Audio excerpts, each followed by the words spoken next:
नाराज आहेत असं समजते, कारण पक्षामध्ये कुणीही संधी दिली गेली नाही. पक्षामध्ये कुणीही नाराज नाही. हा निर्णय पक्षाच्या राष्ट्रीय अध्यक्षा सुनेत्रा वहिनी यांनी घेतलेला आहे. सर्वांनी निर्णय घेण्याचा अधिकार राष्ट्रीय अध्यक्ष या नात्याने सुनेत्रा वहिनी यांच्याकडे दिलेला होता आणि त्यांनी सर्वांशी चर्चा करून या निवडणुकीच्या दृष्टीनं जो योग्य आहे त्या पद्धतीचा तो त्यांनी निर्णय घेतला. मी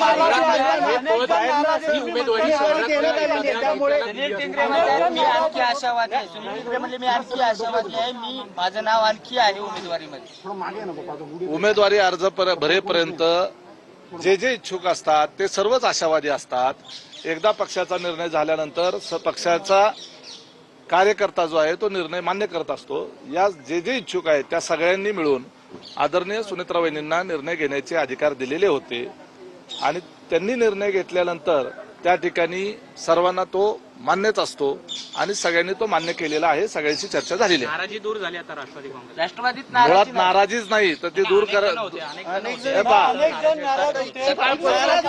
पक्षाच्या बाहेरच्या व्यक्तीला प्रवेश 11 वाजता 1 वाजता झाला. भारतीय जनता पार्टीने त्यांचे जे उमेदवार जाहीर केले त्याच्यामध्ये 5 उमेदवार हे मूळचे भाजपचे नसलेलेच आहेत. राजीनामा दिले. एक मिनिट, आपण आपल्या समोर उदाहरण आहे की अहिल्यानगरमध्ये प्राजक्त तनपुरे यांना प्रवेश दिला आणि लगेच उमेदवारी सुद्धा जाहीर केली गेली.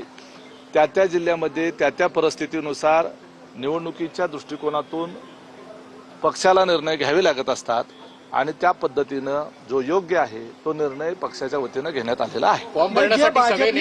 राष्ट्रवादी करते का फॉर्म भरण्याच्या करता स्वतः आदरणीय दिलीपराव वळसे पाटील साहेब, पक्षाचे जिल्ह्यातले प्रमुख नेते, महायुतीचे सर्व नेते त्या ठिकाणी उपस्थित राहणार आहेत. ठीक आहे. चला, आपण पाहतो की उमेश पाटलांनी प्रतिक्रिया दिलेली आहे आणि अखेर विक्रम काकडे यांच्या उमेदवारीवर शिक्कामोर्तब झालेलं आहे. उमेश पाटील यांच्याकडून आता ही माहिती देण्यात आलेली आहे की विक्रम काकडे यांच्या नावावर आता शिक्कामोर्तब झालेलं आहे. बैठकीच्या आतली दृश्य आपण या ठिकाणी पाहत आहे. सकाळी 9 वाजल्यापासून हे बैठकांचं सत्र सुरू आहे. पार्थ पवार या ठिकाणी, सुनेत्रा पवार. एक्सक्लुझिव्ह दृश्य TV9 मराठीवर आपण या ठिकाणी पाहत आहे. विक्रम काकडे हे आता पक्ष कार्यालयामध्ये गेलेले आहेत. AB फॉर्म त्यांना देण्यात आलेला आहे का, नावावर शिक्कामोर्तब झालेला आहे का, असे प्रश्न त्यांना विचारण्यात आले. मात्र पक्ष कार्यालयामध्ये गेल्यानंतर आपण प्रतिक्रिया देणार असं विक्रम काकडे यांच्याकडून सांगण्यात आलेलं आहे. विक्रम काकडे पार्थ पवार यांच्या अगदी जवळचे मानले जातात. सकाळी 9 वाजल्यापासून हे बैठकांचं सत्र हे सुरू होतं. आता विक्रम काकडे पक्ष कार्यालयामध्ये जातील आणि त्याच्यानंतर दुपारी 3 पर्यंत अर्ज भरण्याची वेळ आहे. सर्व प्रतिनिधी असतात यांनाही यांचे आम्ही जे महायुतीचे सर्व आहेत यांचे आम्ही आभार मानतो की त्यांनी या उमेदवारीचा अर्ज दाखल करत असताना आज आम्हाला सगळ्यांनाच आणि उमेदवार म्हणून अनिकेत भाईंना आशीर्वाद आणि पाठबळ देण्यासाठी उपस्थित राहील. काही अर्ज जे आहेत ते बाद झालेले पाहायला मिळतात. जवळपास अशी संख्या आहे. अर्ज बाद झालेले नाही आहेत.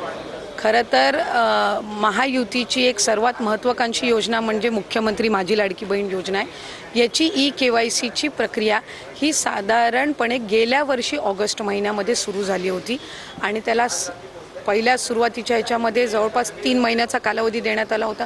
मग वाढवून आणखीन 2 महिने दिला, आणखीन 2 महिने त्याच्यामध्ये वाढ झाली आणि असा 8-10 महिन्यांचा कालावधी हा eKYCसाठी दिला होता. आणि ही eKYC प्रक्रिया ही फक्त ह्या लाडकी बहीण योजनेमध्ये नाही आहे, तर ज्या ज्या राज्याच्या डायरेक्ट बँक ट्रान्सफरच्या योजना आहेत म्हणजे DBTच्या योजना आहेत ह्या सगळ्यांमध्ये eKYC प्रक्रिया केली जात असते. आणि हा जो 80 लाखाचा आकडा आहे हा फक्त eKYCचा नाही. यात eKYCचे काही महिला असतील ज्यांनी eKYC केलेली नसेल इतक्या मुदतीत सुद्धा तेही आहेत. काही आम्हाला गेल्या 10-10.5 महिन्यापासून आम्ही एक IT विभागाचा म्हणजे इन्कम टॅक्सचा आम्ही जो आकडा ज्यांचं उत्पन्न 2.5 लाखापेक्षा जास्ती आहे हा डेटा जो आहे हा आम्ही त्या ठिकाणी मागवलेला होता. त्याला साधारणपणे 10-11 महिन्याचा कालावधी गेला तर त्या जवळपास एक 11, 11.5, 12 लाख हा तो डेटा याच्यामध्ये 80 लाखामध्ये समावेश आहे. याच्यात 4.5 पावणे 5 लाख अशा महिला आहेत ज्या 65 वयोगटाच्या पुढे गेलेल्या आहेत, जे वयाचा निकष आहे तर त्यामध्ये असतील. त्याच्यानंतर याच्यात सरकारी कर्मचारी ज्यांनी लाभ घेतला होता ते काही हजारांमध्ये होते, 14,000-14,500 असतील. त्यांच्याकडून वसुली जी आहे ही गेल्या 8 महिन्यापासूनच सुरू आहे. त्याच्यामुळे ते याच्यामध्ये आहेत. तर अशा पद्धतीनं काही नमो शेतकरीचे आहेत जे नमो शेतकरीचाही लाभ घेत होते, याचाही घेत होते. तर अशा पद्धतीनं ते साधारणपणे हा आकडा आहे. याच्यात सुद्धा काही आमच्याकडे ज्या लाभार्थी महिला आहेत